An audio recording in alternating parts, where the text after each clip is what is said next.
Hi, my name is Nicoline Dyrup Carlsen, and I'm an architect. And then I'm one of the co-founding partners of Spacon and X. I'm Sven Jakob Petersen. I'm one of the co-founding partners of Spacon X, and I have a background in fashion and advertising. I am Malene Witt. I'm one of the partners of Spacon and X, and I have a background in architecture and fashion.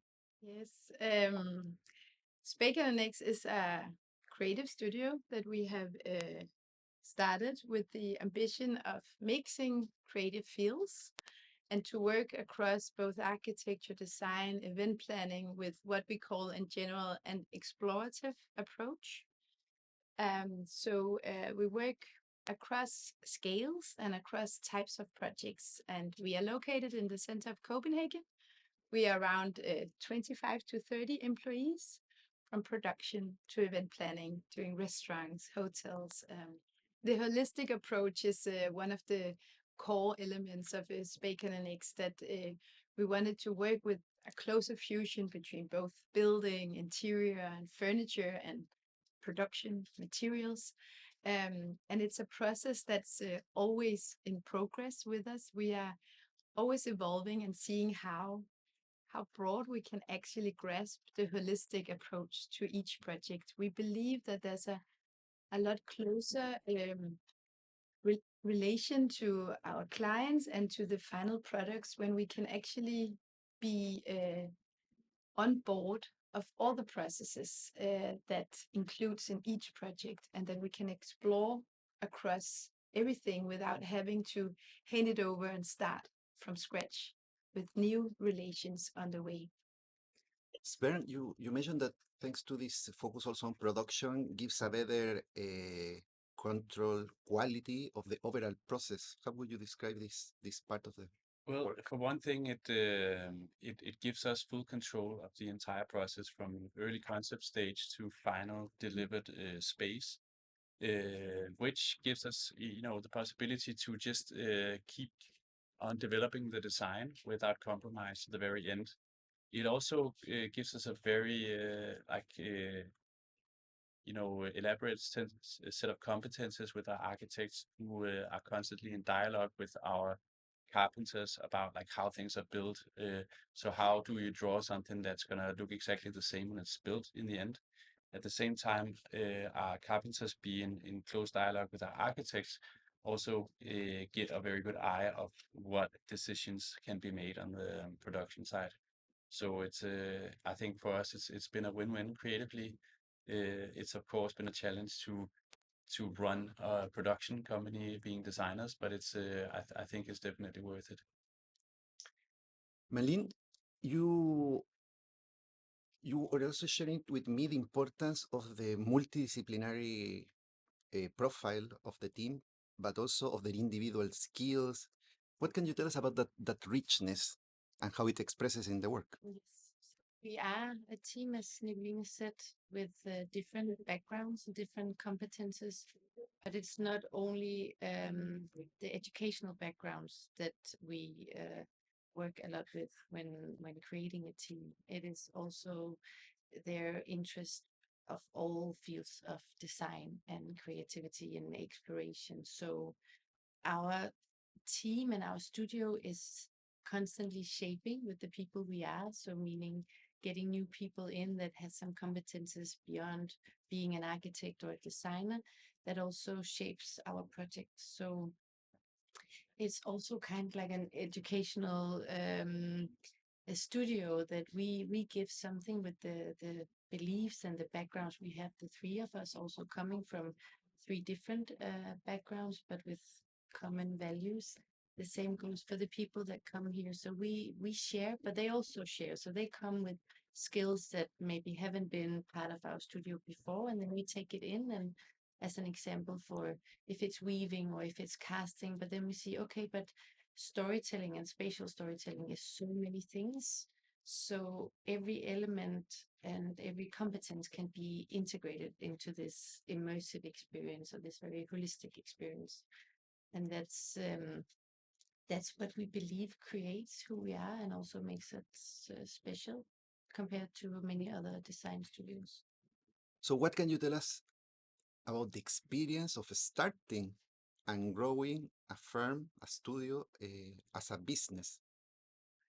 Yeah, I think it's one big journey, and we put quite a lot of effort into making sure that it keeps on being a dynamic journey, where we put a lot of effort into not becoming too corporate, but of course to make sure that we are always evolving and that we are expanding and improving and getting our ideas out as broad as possible, but and to to optimize all our processes and our relations with our clients is what we live from. We live from the good relations to our clients, really, that each client relation actually brings more business. That's our key business tool.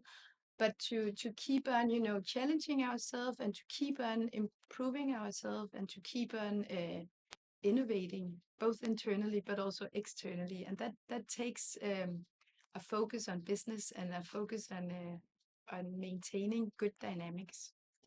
Well, I think we've been, not afraid of running our business very pragmatically and commercially while still being very explorative. And I think we're able to do it in this way because we have been able to attract clients who are very like explorative and fearless as well, who usually meet us in a place where they're building up an entirely new strategy or in a transformation process basically.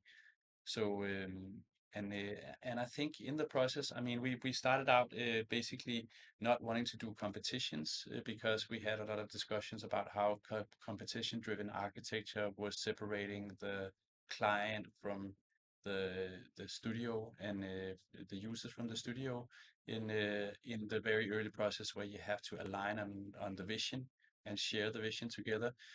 So in doing that, we had to do very small projects and then build relations with our clients. And I think that has worked very much for us and growing with our clients, building on top of the last project with our clients all the time, and keeping a very explorative and fearless spirit in what we do. It takes a lot of trust and a lot of, you know, aligning a shared vision together and sort of working together as a team sitting on the same side of the table. So I think that has worked very well for us from a business perspective as well. I think one of our key tools and approaches is also never setting a set frame for how we do things. So it's learning by doing, and that also means a lot of mistakes. Then we learn from and then get even better, and not being afraid of making these mistakes, because that is also where you reposition yourself or question yourself. And from the beginning, there has been nothing. We haven't had to compare ourselves with other firms or other ways of doing. We've learned it ourselves organically, so there hasn't been like set a right or a wrong. And when you are able to grow organically, that also means that, again, back to how we are shaping the studio, that everyone here is part of making this business development, and everyone here should not be afraid of making mistakes, because or else how can we create and how can we go beyond the obvious if we don't dare? So that is one of our key business strategies, if you can say it like that. And Malin, I think that, well, it's a very holistic work, but across it, there is something that I think is core, that is materiality. What can you tell us about this ever-evolving experimentation, uh, not only building, let's say, the kind of palette, but also a knowledge archive around materials in Spacon X? Yeah, materials is very important for us, and because of many reasons. Of course, because we have to be conscious around the materials that we use, and that also means keep on questioning: are we using the right materials? What is the best materials? What is the materials of the future? what is a sustainable material and materials. But it's also because there's so much storytelling in materials. So creating identities, spatial identities, brand identities. We put effort into each part of that journey, and materials is, of course, a big part of the spatial impression. And that's why materials are important for us. It's also that we go from having this very strong expressions in our spatial experience, but also when you get close to the spaces or the furniture, the installations, they have to have a quality and a reason for being there.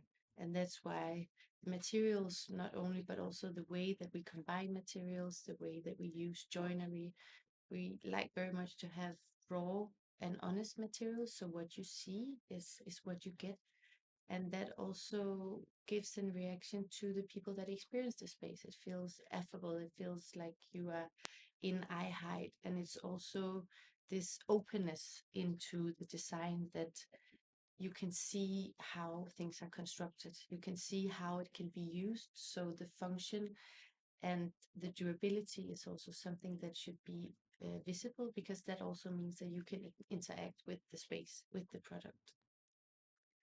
And Nicolene, in this process of working with the clients, who, as you enter into this very, let's say, comprehensive approach, you are able to influence in the very early stage of a business. How do you see the process of exchanging with the client and trying to bring this expertise in a moment when the ideas are just starting to shape?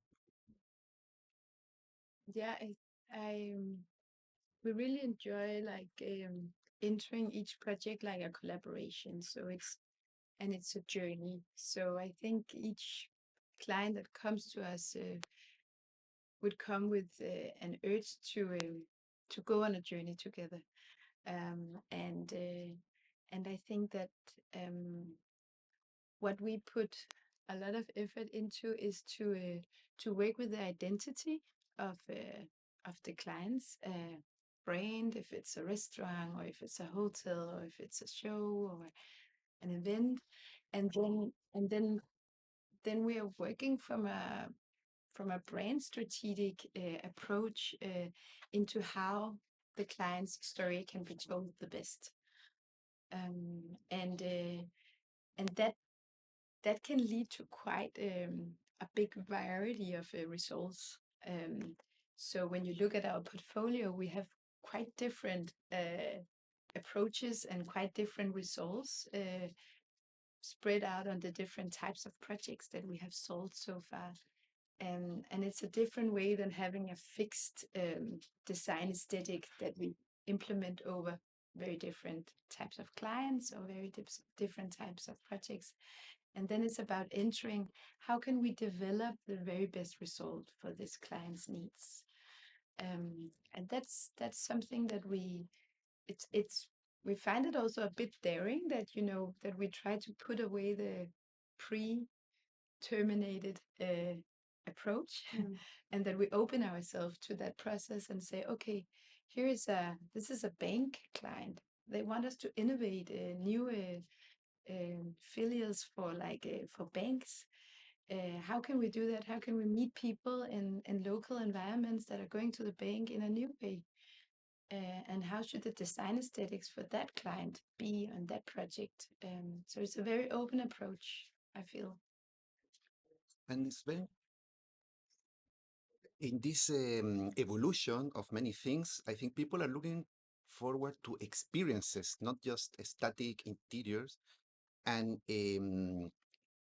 it's something that is very challenging from a traditional architecture point of view. But this, I understand that, for example, your background on production of fashion allows you to bring that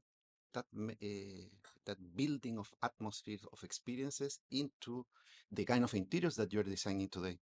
Absolutely. My background has been based more on the pure expression and experience and storytelling about the physical projects, being like space design and also working in advertising. and then onto a much more functional and pragmatic type of space. But at the same time, we've existed in a period with, for example, retail moving from being a space where the success of the space was measured by sales per square meter into more like experience per square meter, because uh, retail spaces are transitioning to e-commerce, and for that reason, the physical space has to be sort of pure experience. And at the same time, with social media, it's most people experience a space secondhand, so it also has to be very clear in the storytelling and the selection of materiality as well. That being said, of course, I mean, the first-hand experience is always the focus, but the second-hand experience is now also a focus for us, and how the space communicates to anyone who sees it, whether on social media or in press. Madeline, what after this experience, what can you recommend to young architects who are taking the decision of starting their own studio today?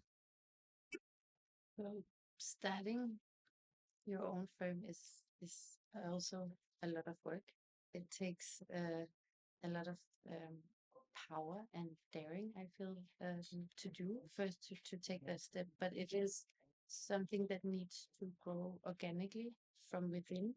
So I would say, really, instead of looking out how others do it, then look and find within yourself the strategy about why you're doing this. What is your vision, and what is your belief for you creating, and also how can you set a team, and how can you set the best framework for just creating the most safest space for being exactly who you are, and in that way empowering your skills, and then trying not to see your only your educational background as the thing that should define what your studio can be.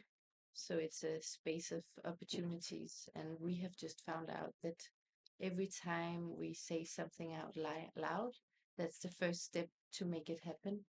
And with that, almost anything is possible. Well, I think for me, with a different background, I see architecture as the one art form that we're surrounded by all the time. You can never switch it off, you can never look away, or you can never like turn it down. But that also means that architecture can literally be anything, and also that we as spatial designers and architects have a huge responsibility to create experience that people can relate to, but also drive innovation. And in order to do so, starting a studio, I think you have to just bring everything, like every little part of your passion and background into to your particular form of architecture, and not try to assimilate to how the industry produces architecture, and be, as you say, like fearless and empathetic. I think is also very important to just like relate to to the user of the space. How does it feel to be in the space, rather than how do I want to project myself as an architect into this world? Um, so that's and I think if you do that uncompromised, then you would be successful. Then the business part is going to work, because none of us had any experience with running a business before doing this. No. Yeah. And I wanted to add also, I think when we started the company, we were advised, or we were warned to not mix too much of business and family, or good friends and close relations. And that was one of the 100 things that we rebelled against. We were like, we believed a lot in, the personal relations and that safe space that you are talking about, Malene, and putting ourselves in a way where we have to approach it from a personal angle. It's not, the business is not something that's a format or that's beside the personal approach. And I think for us, at least, and I would recommend all young people to take that same type of personal approach into what you can contribute with to the world. And I think something quite fearless and rebel, or like bold, easily comes out of that, because it's something you feel rather than something you try to fit into. So I think that I believe is one of the key things for our well-being, and through that our fearlessness. Thank you.